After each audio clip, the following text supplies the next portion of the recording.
Ayan, what's up dribblers at mga shooters, kamusta? Kamusta po kayo? Barangay Ginebra San Miguel handa na ngang depensahan ang kanilang titulo dito sa 48th season ng PBA. Talakayin at pag-usapan po natin yan mga shooters. Pero bago yan, kung kayo po'y napapadaan lang at nagugustuhan ng ating video, ako po'y maglalambing. Hihingi po tayo ng isang matamis na like, share, comment down below, and don't forget to subscribe and hit that notification bell button para lagi po tayong updated sa ating mga video.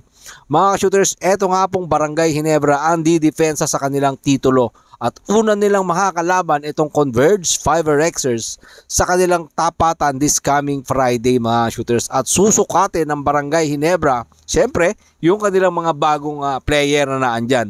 Hindi lang bagong player, hindi nila makakasama si Justin Brownlee sa pagdepensa ng kanilang titulo. Ano nga ba ang aasahan ng mga kabarangay sa Barangay Ginebra San Miguel? Mga shooters, ito po sa aking palagay, malalim pa rin ang bench ng Barangay Ginebra. Unang-una, etong kanilang paghahandang ginawa sa loob ng Inspire Sports Academy ay napakaganda po nito para sa kanila. Mga shooters, hindi man po makakasama ng Barangay Ginebra itong kanilang veteranong point guard na si L.A. Tenorio. Siyempre naandyan pa rin yung kanilang mga veteranong katulad ni Jared Dillinger, and of course etong kanilang mga high flyer si Japet Aguilar and Jamie Malonzo, at of course yung kanilang shooter na si Bon Tresomal. Mga shooters, si L.A. Tenorio inaasahan po natin maglalaro this coming December. And of course, ipaparada ng Barangay Ginebra at tatapatan nga ba ni Tony Bishop ang nagawa ni Justin Brownlee para sa Barangay Ginebra San Miguel. At paparada rin ng Barangay Ginebra etong kanilang bagong hugot sa free agent na si Maverick Ahamnisi. Susubukan ni Ahamnisi bigyan ng buhay ang pagkakawala ni L.A. Tenorio dito sa Barangay Ginebra San Miguel dahil hindi pa nga makakasama ng Barangay Ginebra si L.A. Tenorio, at yan ang pupunan at ang pwede rin punan ni Maverick Ahamnisi ang kawalan ni Justin Brownlee. At syempre itong kanilang mga bagong player na sila Donald Gumaru, and of course etong kanilang bagong rookie na mga maaasahan ng Barangay Ginebra San Miguel. Susubukan nilang tapatan, susubukan nilang ipakita kay Justin Brownlee na kahit wala siya ay kaya nilang magkampiyon dito sa loob ng Commissioner's Cup without Justin Brownlee. Kailangan patunayan yan. Siyempre, kaya nga po napakatagal ng ilang araw ng paghahanda. 3 beses sila nandyan sa loob ng Inspire Sports Academy.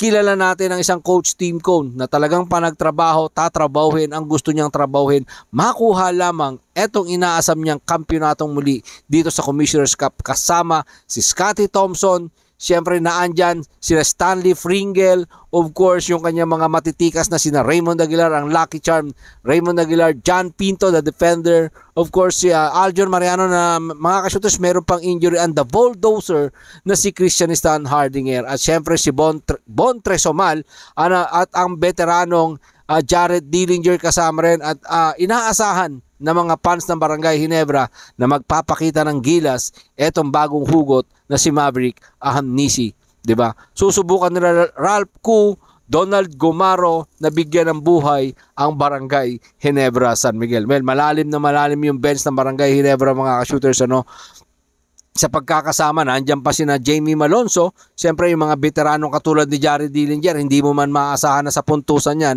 pero yung depensa niyan mga shooters at yung may tutulong nila L.A. Tenorio dyan sa labas, malaking bagay na po yan sa Barangay Ginebra. At etong si Japet Aguilar na napapabalitang na malapit nang magretiro matapos ang ilang kampyonato na lang siguro, pag nakuha itong kampyonato na to ngayon at nagretiro na nga po siya sa paglalaro sa ating national team, susubukan naman niyang magretiro dito sa kanyang paglalaro sa professional basketball sa PBA. Yan ang susunod nating abangan para kay Japet Aguilar matapos nilang protektahan ang kanilang titulo dito sa Commissioner's Cup kasama ng Barangay Ginebra San Miguel. Mga shooters, abangan po natin kung ano ang mangyayari dito sa team ng Barangay Ginebra na siya magdidepensa ng kanilang titulo. Samantala mga shooters, meron po tayong giveaway na Coach John Limited T-shirt edition mga shooters, at mamimigay rin po tayo ng 500 GCash kapag na-hit po natin yung 30,000 subscriber